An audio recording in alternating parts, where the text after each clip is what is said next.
regulatory work or going around fixing this, that and the other. There's the big visible work of promoting major projects, and there's the making of development strategies. So those, we take those as three areas which are core to planning work, and that's what I did in this book I've just done on making better places. Now I can't have time to go through my lovely cases, and I won't even be able to tell you what from each one. So I shall just come back to answering those first two questions. If we're identifying in the micro-practice, looking at all these practices, identifying and assessing the collaborative quality of planning interactions, in all the fields of planning work, it really matters how those interactive relationships work. Somebody from Amsterdam said, I think you've been to the city where the city council and its planning departments have reigned supreme since the 1920s, not reigned supreme, but very, very highly regarded. And they say, what's our work? It's 95% talk. And they've got a strong research department, they've got good urban design department, but it's 95% talk. So what that's saying is the interactive dimension is important. So we have to look carefully at the quality of those relationships in all our areas of planning work. And that means we need to have, we need to develop some vocabulary for assessing the way those relational interactions are working, which I think is one of the key dimensions of thinking about collaborative planning in a relational way. Second point, that if you look at all of this, it's not so much the specific technique, it's the sensibility that matters. It's the sense that you bring to the looking at those relationships. You can have a technique, let's have our focus groups here, let's play around with design work here, let's have a set of workshops over a period of time, what happens there. All these may work, and some may work better than others, and which are going to work will depend on what people are used to and accustomed to, or what they're not accustomed to and could be different. Focus groups were wonderful ones, now they're boring. So you have to think of some other way if you want to do some unsettling or bring people back together again. So you need to have an idea of the portfolio of technical possibilities, that exactly what might be appropriate in what situation is all to be thought through very carefully. Sorry, performative skill is very important, and it's partly about doing networking work, but also, perhaps I should say, institutional design, creating arenas in which various interactions can happen, ways of encouraging the flow of ideas in multiple registers. I sometimes think when I give a lecture, or I've been lecturing to students, I've never been very good at that. I flow the ideas, but I don't encourage it. I end up with a beautiful circle which stops, so nobody can get into it. There's no questions to ask. I should be more just raising questions and say, what do you think? So I should be much more standing back.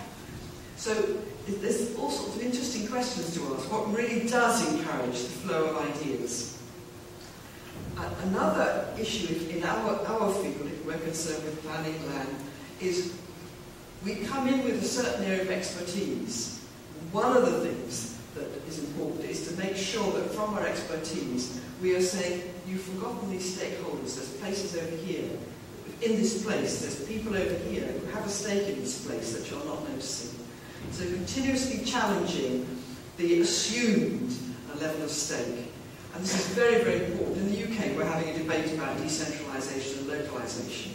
Very good, very important. But you have to say, by the way, there's some people outside this country who have a stake in this place. There's some people in that place over there who have a stake in this place. You had better be paying attention. Now, whether the collective political unit decides to pay attention is another question. But if we're coming with this knowledge, then we have to contribute it. Fourthly, we have to look at the power dynamics that are going on. I was mentioning that before. And if we're to keep the origin ideas of some of the collaborative planning work, I suppose John Forrester and myself will probably say this, but there was a whole group of people thinking in this respect. It links back to those ideas about democracy which emphasise pluralistic respect, and there's a lot of discussion about them not interest pluralism, but respect for a plurality of different citizens. Addressing a broad range of dimensions and impacts, not being too narrow, and that's very interesting. The traditions that we have of synthesizing and integrating a range of different phenomena around a particular focus. There's a skill and an intellectual orientation there about synthesizing versus analyzing, which is extremely interesting. Also, encouraging being active and transparent in the rich argumentation makes a lot of difference. In the cases that I did for Making Better Places, I actually went and chose places which much later people said, oh, these really were as places. So I chose deliberately successful places, and then I unravelled them, and I found the planning that went on behind them. And this active, transparent and rich argumentation, not always there, but was really an important dimension. So those were my answers to the first two questions, which were about what qualities that might attach to the idea of the collaborative quality of planning interactions. And finally, ending up how general, the generality of it. Does the collaborative planning idea carry certain things from place to place? Well, maybe it doesn't. I'm not sure when our government ministers are using the word collaborative planning, which have possibly been put there by civil servants. I'm not quite sure how the words, thinking about Bill's lecture, I'm not quite sure how the words have got into the text of the ministerial speeches and who's been originating them. But I think we have to say that collaborative planning as an idea carries a social and political orientation. If you take that normative orientation off, it's easy for it to be just rhetorics or the mobilization of yet another technique, which may or may not have certain progressive or useful, instrumentally useful consequences. You can't tell. But also, without thinking carefully about the technique, the progressive, the orientation may not be achieved. So you can be naive. You can be naively oriented and not achieve much, and you can be technically oriented without a broad orientation. It carries intellectual orientation, which centres on relations and interactions. Now that's very important that one always looks at those relations. It promotes, going back to this bit here, it promotes it within the social political orientation, inclusive, pluralistic, richly informed, and for the planning field, future-oriented approach. So you're paying attention not to short-term but to longer-term. Very hard, but something which one should push forward.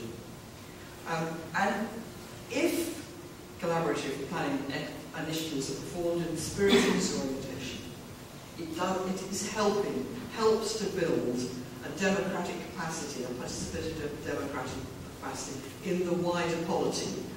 Coming back to the Deweyan idea of the public and its problems that he was worrying about, and which we perhaps are all worrying about. I think we've been, within our European societies, we've possibly been neglecting building up a political culture which is able to address our problems, our wider problems. And as we move in all the work that we do, in all the governance work in which we as planners engage, or as researchers studying planning practices engage, I feel very strongly that we ought to be thinking about a wider contribution that we're making to building a polity that has a political capacity to deal with the problems ahead. So I've probably gone on a little bit too long, and I couldn't actually see. I was standing behind here, I should have been standing here.